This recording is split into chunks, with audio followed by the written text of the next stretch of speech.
Lansweeper discovers any IT environment by scanning the network and gathering device information remotely. But some situations require the asset itself to send its data back to Lansweeper. For example, laptops out on the road won't always connect to your network. Devices at remote locations may have limited network connectivity, or certain mission-critical systems could operate behind strict firewalls.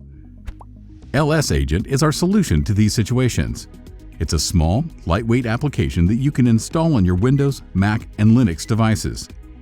It gathers the asset data locally and then sends it back to your Lansweeper installation, either via direct push or through Lansweeper's cloud-hosted relay service. When using this second method, LsAgent uploads your scanned data to the relay server where it is encrypted and stored safely, waiting for your Lansweeper installation to come and fetch it. LsAgent is the go-to solution to keep track of those difficult-to-scan devices and stay in control of all your assets, wherever they are. Don't forget to subscribe to our YouTube channel if you wish to receive new videos, tutorials, vulnerability updates, and more.